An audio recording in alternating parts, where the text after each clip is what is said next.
Hermanos, de paz tengan ustedes bendiciones del Señor. Cuando revisamos la Sagrada Escritura, encontramos en el Antiguo Testamento un tema interesantísimo que no podemos pasar de largo cuando lo leemos, el tema de la esclavitud. Encontramos en toda la experiencia del Éxodo incluso esa temática muy marcada en los 3 primeros capítulos. El pueblo de Israel siempre hablaba de la esclavitud y de la libertad. Y hoy quiero compartir contigo este tema de la esclavitud. ¿Por qué? Porque para nosotros en el Nuevo Testamento Jesucristo nuestro Señor nos viene a liberar. ¿Cuál es el conflicto? ¿Cuál es el criterio que va a chocar aquí? Que no sabíamos qué cosa era ser esclavo y no sabíamos lo que era ser libre. Cuando Cristo viene a hablar de esclavitud y de libertad, los fariseos, los judíos de ese momento entendían algo totalmente diferente. Vamos a ver, ¿qué es la esclavitud? La esclavitud es una suerte de dependencia o posesión de una persona hacia otra, ¿no? Sentirse dueño de otra persona. Al mismo tiempo, nosotros vemos que la esclavitud es una realidad que ha existido desde los inicios de las culturas, donde los pueblos sometían unos a otros, a los ciudadanos, a ciertos trabajos obligatorios. Entonces, podían ser consecuencia de una guerra o podía ser consecuencia también de una deuda, ¿no? La esclavitud apareció muy pronto en la historia de las culturas, pero luego el hombre va entendiendo el tema de la libertad y entonces viene ya todo lo que es un trabajo y un empeño de los pueblos por vivir realmente libre. El tema de la esclavitud está mencionado en el Antiguo Testamento. El pueblo de Israel fue esclavo, pero cuando es liberado en ese proyecto, ¿no? del Éxodo por Moisés, sucede que precisamente el libro lleva ese nombre, Éxodo, porque Éxodo significa salir, es salida, no significa liberación. El pueblo debía entender primero, tomar conciencia de su esclavitud. Es como que tú tienes que tomar conciencia de tu enfermedad si quieres estar sano. El primer paso para recuperar la salud es caer en la cuenta que estoy enfermo. Si no sé ni qué características tiene mi enfermedad, no podré. La esclavitud es lo mismo. El pueblo de Israel vivía esclavo, pero pensó que la esclavitud solamente estaba expresada en Egipto. Entonces ellos salieron y pensaron que ya eran totalmente libres y entendieron mal su libertad porque no entendían su esclavitud, ¿no? Entonces los pecados que se dan, como el becerro de oro, dirigidos por Aarón, ¿no? El pecado de idolatría y otros pecados que abundan en el Antiguo Testamento, se van a producir precisamente porque no entendían lo que era ser libre. No solamente usaron mal su libertad, sino no la entendieron nunca. Entonces, cuando viene Jesucristo, habla de esclavitud y le dice, ustedes se han hecho esclavos y esclavos del pecado, ¿no? En Juan 8 y 9, Jesucristo se enfrenta a los fariseos y les dice, ustedes son esclavos. Y ellos dicen, nosotros no hemos sido esclavos de nadie, somos hijos de Abraham. Y hablan de la liberación y celebran siempre la Pascua de la liberación y están muy mentalizados en la idea de la libertad que conquistaron por Moisés. Pero Jesús le dice, esa no fue la auténtica libertad. Tampoco la han conquistado de manera plena, porque en ese momento en que Cristo viene son dependencia de Roma. Entonces, cuando Cristo habla en el Evangelio de la esclavitud, nos explica que la esclavitud auténtica se produce dentro de cada uno de nosotros. Entonces nosotros podemos aparentemente ser libres, hacer lo que querramos, como veremos, pero realmente somos esclavos. Entonces Cristo le dice, ustedes son esclavos. ¿Por qué? Porque ustedes hacen lo que quieren.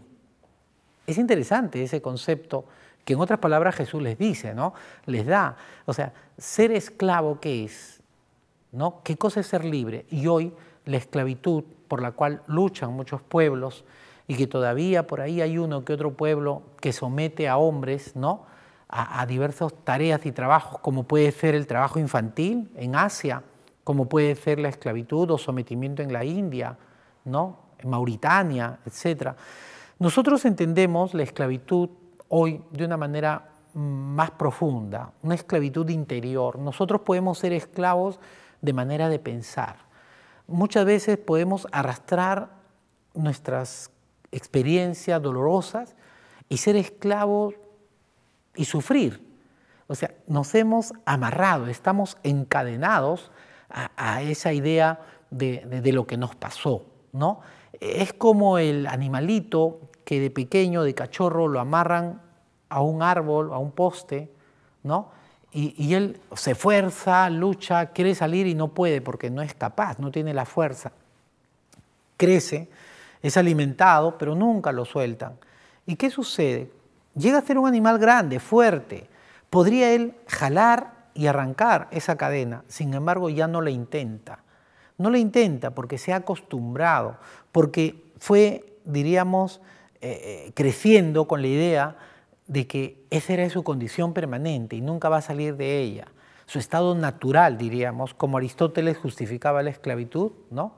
Y entonces estos animalitos, cuando crecen, llegan, repito, a tener una fuerza tal que podrían quedarse libres, pero no lo intentan. ¿Por qué? Porque están acostumbrados a eso. Y grandes, fuertes, siguen siendo esclavos de una pita, de una soga amarrada a un poste. Eso nos sucede, nos hemos acostumbrado a estilos de vida donde ni siquiera nos damos cuenta que somos esclavos. Por eso en un examen de conciencia prolongado, profundo, que nosotros hacemos cada cierto tiempo, el cristiano tiene que preguntarse cuáles son mis esclavitudes, o sea, ¿a qué todavía sigo amarrado? ¿No? ¿Qué no me deja caminar? Todavía, como decía el Éxodo, ¿no? En el Antiguo Testamento, estoy mirando atrás. Somos a veces cristianos de cuello volteado, o sea, estamos mirando qué dejé. Y entonces el casado dice, ay, si no me hubiera casado. El otro dice, ay, si no hubiera venido.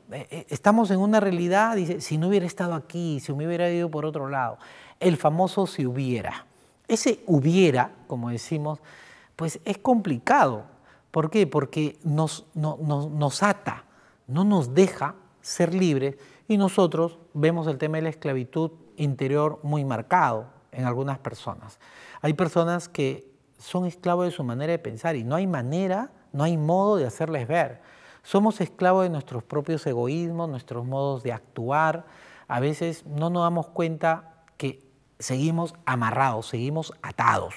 Tenemos esos yugos que el Antiguo Testamento menciona en la experiencia de Jeremías o de otros más. Yo creo que el cristiano hoy está llamado no solamente a ver sus propias esclavitudes y buscar esa liberación que veremos otro día con ustedes, sino también deberíamos ver si nosotros estamos insinuando o pretendiendo esclavizar a alguien. Inconscientemente lo podemos hacer cuando no solamente lo obligamos a hacer algo, sino cuando metemos ideas, ¿no? Propias, mis ideas. Entonces yo quiero que tú pienses como yo pienso. Cuando queremos someter, ¿no? voluntades y pensamientos. El tema de la esclavitud es fundamental en las religiones. Las religiones nunca han justificado esclavitudes, aunque parezca, como en el caso de San Pablo, que habla de los esclavos, es que en esa época existía. Tú mira el mundo romano, había esclavitud y parecía natural, se justificaba, nadie se daba cuenta que estaba mal. Con el tiempo Dios va enseñando de tal manera que el hombre va abriendo su entendimiento y se va dando cuenta de que esa realidad no es correcta. La esclavitud fue un tema que acompañaba el crecimiento de los pueblos, pero luego se va dando cuenta que no puede ser. Un hombre no puede someter a otro, menos pretendiendo imponer, diríamos, voluntades iluminadas, ¿no? Hoy le pedimos a Dios que nos ayude a entender este tema de la esclavitud cuando Cristo le dice a los Gálatas, ¿no? Ustedes han sido liberados. Tenemos que revisar un poco cómo nosotros debemos optar, hacer una opción clara por la liberación, por lo que significa sacudirnos de cualquier yugo interior que podemos arrastrar en la vida. Le pedimos a Dios que nos ayude a tener esa clara idea de lo que es ser esclavo. Dice, hemos sido liberados, sin embargo, queremos seguir viviendo como esclavos. Los israelitas cuando salieron de Egipto tuvieron la libertad, pero una libertad que tenía que crecer, era como la primera semilla de la libertad auténtica que Dios les ofrecerá en Cristo. Eso era la idea. Sin embargo, ellos pensaron que era una libertad para hacer lo que uno quiere. Entonces, dejé de ser esclavo. Pero, ¿qué sucede? Cuando pasan hambre, añoran la esclavitud. Ese fue el problema. O sea, le encaran a Moisés y le dicen, tú nos has sacado para morir en el desierto. ¿Para qué nos sacaste? Nos hubieras dejado esclavos. Esa va a ser siempre la tentación del hombre, retroceder. La tentación del hombre siempre va a ser echarse para atrás, si no hubiera, como decíamos hace un momento, o pretender volver a comenzar. Hoy yo te pido a ti, nunca te arrepientas de haber avanzado en la historia. Si cometiste algún error y si todavía percibes que en tu vida hay alguna esclavitud, pues avanza, trata de liberarte, como veremos, reconoce tu esclavitud, repito, y vas a poder tú avanzar en Cristo. Hoy le pedimos a Dios cómo las congregaciones religiosas nos ayudaron a lo largo del tiempo. La orden trinitaria, los padres mercenarios, los mercenarios han ayudado muchísimo y fueron creados precisamente como con una suerte de cuarto voto, luchar por la libertad de los fieles. Son congregaciones que han ayudado positivamente, los capellanes en las cárceles y todos aquellos que ayudan para no solamente una liberación o una libertad física, sino interior del hombre. Hay personas que pueden estar en una cárcel, pero sentirse totalmente libres. Hay personas que pueden sentir la libertad más profunda en los momentos más difíciles de su vida. Hoy día le decimos al Señor, gracias por todo lo que nos das, gracias por este prodigio de la libertad que nos ofreces y ayúdanos a reconocer nuestras esclavitudes para poder salir adelante. Que Dios nos bendiga y reza siempre por aquellos que se sienten o están sometidos a alguna esclavitud, que se sienten incluso privados de su libertad. Que Dios nos bendiga.